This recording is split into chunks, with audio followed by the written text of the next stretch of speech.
Good morning students. Ninth question देखो। Ninth question की statement है, a curve is described by a particle having a constant acceleration in a direction inclined at a constant angle to the tangent. Show that curve is an equiangular spiral. Means आपको path find out करना है। Curve जो है जो describe हो रहा है particle से, हैविंग अ कांस्टेंट एक्सेलरेशन, उसकी एक्सेलरेशन कांस्टेंट है और किस डायरेक्शन में है? In a direction inclined at a constant angle to the tangent, और वो जो एक्सेलरेशन की डायरेक्शन है वो टेंजेंट के साथ एक कांस्टेंट एंगल बना रही है। तो यहाँ जो हमने एक्सेलरेशन की डायरेक्शन जो कंसिडर की है वो हमने क्या कंसिडर किया? P N. This makes an angle alpha, this alpha is constant. This P N means resultant acceleration makes an angle alpha with the tangent. ये हमने कोई कर्व ड्रॉ किया, ये पॉइंट पी लिया, उस पॉइंट पी पे tangent draw की, और ये हमने पी एन हमने कोई भी डायरेक्शन दिखाई एक्सेलरेशन की, and this acceleration makes an angle alpha with the tangent, and this alpha is constant. Okay students, अब आगे देखो टेन अल्फा। अगर हम टेन अल्फा निकालें, because alpha this is the direction of acceleration, resultant acceleration, तो क्या आएगा? Tan alpha normal acceleration divided by tangential acceleration. जैसे आप पीछे करते थे, पीछे आपका क्या बनता था? पीछे ट्रांसवर्स और रेडियल था, तो वहाँ क्या लिखते थे? Transverse component upon radial component of acceleration. तो नॉर्मल एक्सेलरेशन आपकी V square by rho divided by tangential acceleration आपकी V DV by D S. ये ध्यान रखना, जब भी हमें पाथ निकालना हो तो हम टी में यूज नहीं करते रिजल्ट को। जो टेंजेंशियल एक्सेलरेशन है वो यहाँ हमने D we by D T use नहीं किया है, V D we by D S, क्योंकि हमें फिर टी को एलिमिनेट करना पड़ेगा हमें, क्योंकि पाथ फाइंड आउट करना है। ठीक है, तो यहाँ से क्रॉस मल्टीप्लाई किया तो v D we by D s आ गया हमारे पास v square by rho cot alpha. Now according to given condition, resultant acceleration क्या है? Constant. Resultant acceleration means magnitude of resultant acceleration is constant. तो यहाँ हमने v D we by D s की वैल्यू पुट कर दी है equation 1 से, v square by rho cot alpha whole square plus ये value as it is equal to C square कर लिया। तो स्क्वायर करने के बाद हमारे पास क्या आ गया? We square by row, squaring नहीं की अभी, सॉरी, वी स्क्वायर बाय रो तो कॉमन आ गया, coat square alpha plus 1 under root is equal to सी। तो यहाँ से v square by row 1 plus coat square alpha क्या होता है? कोसिकेंट स्क्वायर अल्फा, और उसका under root cosecant alpha is equal to सी। तो यहाँ से वी स्क्वायर की वैल्यू आ गई सी रो साइन अल्फा। अब ये वी स्क्वायर की वैल्यू हमने यूज की इक्वेशन नंबर 1 में, यहाँ इस इक्वेशन 1 में, इक्वेशन 1 में यूज की तो हमारे पास आया D we by D S is equal to V square, है ना। एक भी एज इट इज है, दूसरे वी की हमने यहाँ वैल्यू पुट कर दी। फिर यहाँ इसको हमने सोल्व किया, मीन्स इस रो की वैल्यू भी रखी B D psi by D S cot alpha. ये ध्यान रखना, जो भी हमें पाथ निकालना है, पाथ इक्विएंगुलर स्पाइरल है तो ई रेस की पावर समथिंग में आपका रिजल्ट आएगा, है ना। तो यहाँ अब हमने वी की टर्म एक तरफ, साई की टर्म्स हमने एक तरफ रखी, फिर उसको इंटीग्रेट किया तो log v is equal to cot alpha. ये अल्फा कांस्टेंट है तो कोट अल्फा तो कांस्टेंट है, तो डी साई का इंटीग्रेशन होता है psi plus some constant of integration. log की टर्म्स कंबाइन की, log v by a is equal to psi cot alpha. तो यहाँ से v आ गया आपके पास, log को हटाएंगे तो a e raise to power psi cot alpha. अभी तो v की वैल्यू आई है लेकिन हमें तो s चाहिए, तो इस v को हम पुट करते हैं इक्वेशन सेकंड और 3 से। इक्वेशन सेकंड में देखो, इक्वेशन सेकंड में ये रहा वी स्क्वायर है सी रो साइन अल्फा, है ना। तो c rho sine alpha b square हमने यहाँ स्क्वायर कर दिया, a square e raise to power 2 psi cot alpha. तो यहाँ से हमने रो की वैल्यू फिर पुट की, D S by D psi sine alpha is equal to this. यहाँ से डी एस निकाला हमने, उसको इंटीग्रेट किया तो ये एस आ गया। एस मीन्स ये क्या आ गया आपके पास? पाथ आ गया, है ना। अब जो जो ये कांस्टेंट है, सारे टर्म्स जो है वो कांस्टेंट थी, किसको छोड़ के? इस साई को छोड़ के। तो इस सारे को तो हमने a1 पुट कर दिया, और ई रेस्ट टू पावर जो कांस्टेंट है उसको m और साई प्लस b। ये आपके पास क्या आ गया? पाथ की इक्वेशन आ गई। ठीक, ये हमारा था क्वेश्चन नंबर 9। 10th क्वेश्चन जो है, 10th क्वेश्चन आप लोग ट्राई करना। A tangential acceleration of a particle moving along a circle of radius a is lambda times the normal acceleration. Condition दे रखी है आपको, टेंजेंशियल एक्सेलरेशन जो है वो लैम्डा टाइम्स नॉर्मल एक्सेलरेशन है। If speed at a certain time is u, then prove that it will return to a same point after time a by lambda u into this. Try करना, फिर अगर कुछ problem आती है then you can ask. Next देखो 11th question, a particle projected with velocity u is acted on by a force which produces a constant acceleration f in the plane of motion inclined at an angle alpha with the direction of motion. Obtain the intrinsic equation of the curve described and show that particle will be moving in the opposite direction to that of projection at time this. ये question भी same बिल्कुल उसी तरीके से है जैसे हमने ऊपर 9th क्वेश्चन किया है.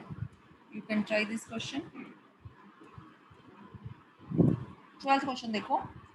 One point describes the diameter AB of circle with constant velocity and another the semi-circumference AB from rest with constant tangential acceleration. They start together at A and arrive together at B. Show that velocity at B are pi is to 1. दो particle है आपके पास. एक particle तो move कर रहा है circle के diameter के अलोंग A to B और दूसरा मूव कर रहा है इसकी सर्कमफ्रेंस के अलोंग मींस ऐसे A to B मूव कर रहा है. दोनों पार्टिकल जो है वो A से इकट्ठा स्टार्ट करते हैं और B पे इकट्ठे ही पहुंच रहे हैं. आपको उनकी वेलोसिटीज में रिलेशन फाइंड आउट करना है.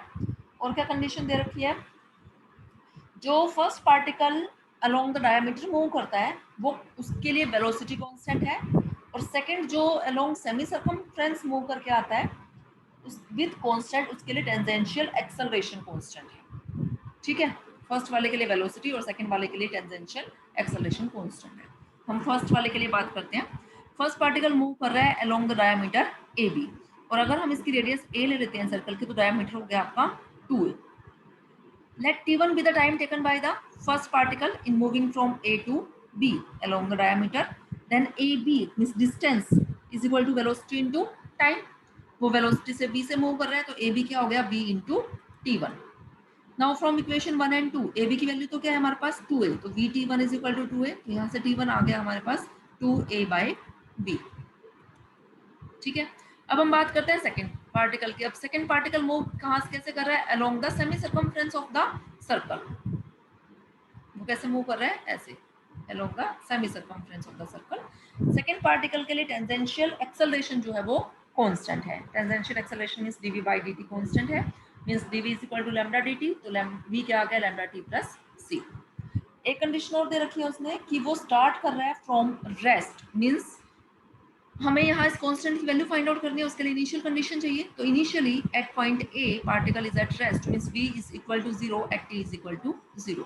क्योंकि यहाँ पे ये दो ही वेरिएबल है ना, इस पे ही हम कंडीशन लगा सकते हैं v और t पे. तो यहाँ से c1 की वैल्यू हमारे पास क्या आ गई 0. तो इसका मतलब c1 की वैल्यू पुट करेंगे तो v क्या आ गया हमारे पास लैम्डा इंटू टी.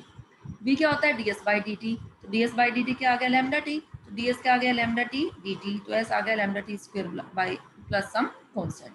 अब हमें इस कांस्टेंट की वैल्यू फाइंड आउट करनी है तो हमें इनिशियल कंडीशन किस पे लगानी है एस पे और टी पे. Initially at A S is equal to 0 क्योंकि जब ए पे है उसने मूव किया ही नहीं तो डिस्टेंस ट्रेवल क्या होगा 0 एट टी इक्वल टू 0. तो यहाँ से c2 0 तो एस हमारे पास क्या आ गया लैम्डा टी स्क्वायर बाई 2 आ गया. इतना क्लियर है. उसके बाद देखो when particle reaches at B, जब पार्टिकल बी पे पहुंचा तो उसने कितना डिस्टेंस मूव किया semi circumference means pi A. Since both particles starts from A together and reach B at same time, तो इसका मतलब जो उनका डिस्टेंस ट्रेवल किया फ्रॉम इक्वेशन 8 से यहाँ से तो s यहाँ से तो हमने जस्ट इसकी वैल्यू रखी है इसकी lambda a is equal to sorry pi a is equal to lambda T square by 2.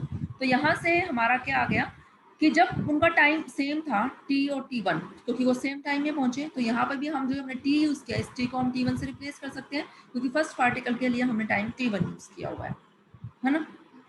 तो क्या आ गया पाई मीन्स जो डिस्टेंस उसने ट्रेवल किया जितना भी डिस्टेंस ट्रेवल किया वो सेम टाइम में ट्रेवल किया क्योंकि दोनों ने. तो that's why we replace t by t1 here.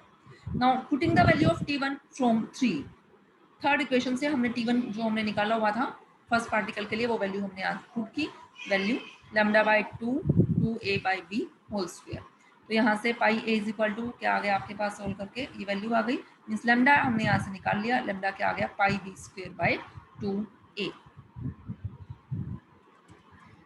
उसके बाद ये वैल्यू लैम्डा की वैल्यू हमने 5 स्टार इक्वेशन में पुट की मीन्स v क्योंकि हमें तो दोनों की वेलोसिटीज में रेशो चाहिए. एक की वैल्यू स्मॉल v है दूसरे की कैपिटल v. तो let v1 be the velocity when it reaches at b.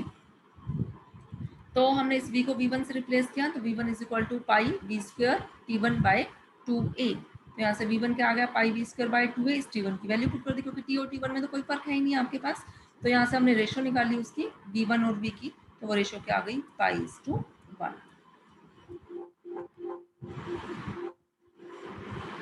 ठीक है। 13 question, a point moves in a plane curve so that its tangential acceleration is constant, means v dv by ds constant, and the magnitude of tangential velocity and normal acceleration are in a constant ratio, means tangential velocity v and normal acceleration v square by rho क्या है, they are in constant ratio, means ये हमने constant of proportionality क्या ले लिया, mu ले लिया।